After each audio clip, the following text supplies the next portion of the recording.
دوستو وطن عزیز کی ساری سیاستوں کی کارکردگی ایک طرف اور عمران خان کے 3 سالوں کی کارکردگی ایک طرف، آؤ ایک چھوٹا سا جائزہ لیتے ہیں۔ سب سیاستدانوں کی جائیدادیں ملک سے باہر، عمران خان اپنا اکلوتا فلیٹ باہر سے بیچ کر پاکستان میں گھر بناتا ہے۔ ساری دنیا کی ایجنسیوں نے زور لگا کر معلوم کیا، پتا چلا اس شخص کی پاکستان سے باہر نہ کوئی پراپرٹی ہے نہ کوئی کاروبار۔ سارے سیاستدان کاروباری مفاد کے لیے غیر مسلموں سے ہاتھ ملاتے رہے، ان کی دعوتیں کرتے رہے، ان کو خوش کرنے کے لیے اپنے ملک کو خود دہشت گرد کہتے رہے، اور عمران خان لندن، امریکہ، عرب، ملائیشیا، ایران، افغانستان جا کر پوری دنیا کے سامنے کہتا رہا کہ اسلام کا دہشت گردی سے کوئی تعلق نہیں، اسلام کو دہشت گردی سے جوڑنے کی سازش مغرب نے کی ہے۔ بھائی لوہے کا جگر چاہیے تم کو، مغرب میں کھڑے ہو کر ان کے سامنے کہو کہ تم نے میرے دین کے خلاف سازش کی تھی۔ ہے کسی میں جرت؟ یہ سب سیاستدان عید منانے کے لیے بھی مغرب جاتے تھے۔ یہ شخص 3 سالوں میں کبھی بھی کسی تہوار پر باہر نہیں گیا۔ جشن عید میلاد النبی یوں منایا کہ خاتم النبیین کی شان بیان کرنے، ان کے اسوہ حسنہ کو پوری قوم کو سمجھانے کے لیے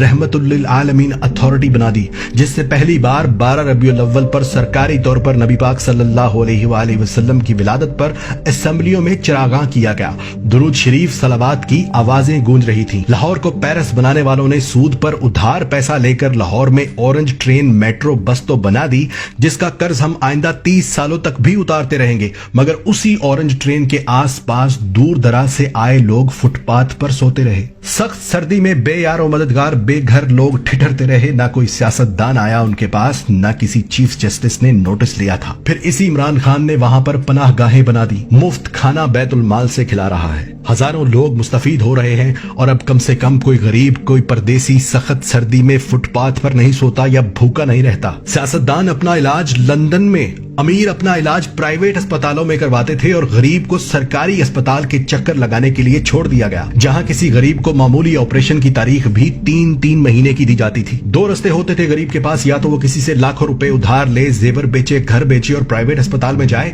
یا پھر 3 ماہ تک سرکاری اسپتال میں باری آنے کا انتظار کرے۔ اور آج اسی عمران خان نے پہلے پختونخوا اور اب پنجاب کے ہر خاندان کو 10 لاکھ روپے سالانہ کی انشورنس مفت کروا دی کہ جاؤ امیر غریب ایک جگہ پر علاج کرواؤ، پیسہ حکومت دے گی۔ کسان کو آڑتی لوٹ لیتے تھے، بیج اور کھاد ادھار دے کر کہتے تھے کہ فصل پوری ہمیں دینا، اور کسان مجبور ہو کر دیتا تھا۔ اونے پونے خرید کر گودام بھر لیتے تھے، نہ گنے کی پوری قیمت دیتے تھے نہ گندم کی۔ اسی عمران خان نے مفت ٹریکٹر تک تقسیم کیے ہیں، کسانوں کو کسان کارڈز بنا کر دیے جس سے سستی کھاد فراہم کی جا رہی ہے۔ حالانکہ تاجر مافیا اتنے ہی زور سے کھاد بلیک میں بیچ رہا ہے تاکہ حکومت کو گندا کر سکے، لیکن حکومت ایک ایک کر کے ان سب کے گوداموں کو سیل کر رہی ہے تاکہ کسان تک کھاد سستی پہنچے اور کسان کسی کی دباؤ میں آ کر اپنی فصل گروی نہ رکھے۔ دنیا کی سب سے بہترین ایئر لائن، دنیا کے سب سے بہادر پائلٹس، دنیا کی سب سے تیز ترین سروس دینے والی PIA کو سیاستدانوں نے کباڑا کر دیا، اور یہاں تک نہیں چھوڑا بلکہ اس کو بیچنے کی رٹ لگا رہے تھے، یہاں تک کہ اس کے ساتھ قومی سٹیل مل مفت دے رہے تھے۔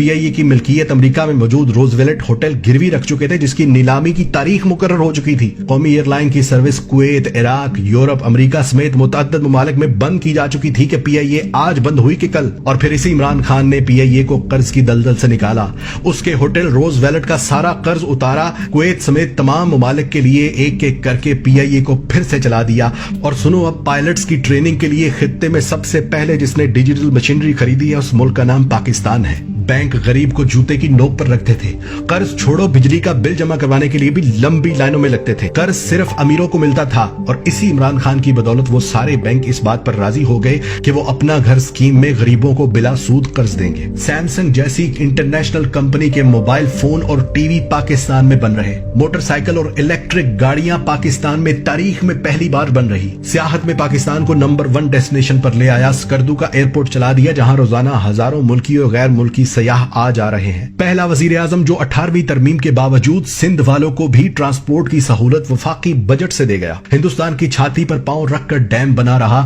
گلگت بلتستان کو پاکستان کا آفیشیلی حصہ بنا دیا، افغانستان اور امریکہ کی 20 سال سے چل رہی جنگ ختم کروا دی، پردیسیوں کے لیے روشن ڈیجیٹل اکاؤنٹس کھولنے کی سہولت دے دی، نادرا کے باہر لگی لمبی لائنیں ختم کر دی، کسی پرائیویٹ انشورنس کمپنی کے طرز کے دفاتر بنا دیے، جہاں عورتوں مردوں کے لیے علیحدہ انتظار گاہیں، ایئر کنڈیشن کی سہولت، نئے درخت لگانا تو دور، یہاں ہزاروں درختوں کے روزانہ کاٹنے کی خبریں چلتی تھیں، وہاں آج کروڑ نہیں، ارب نہیں،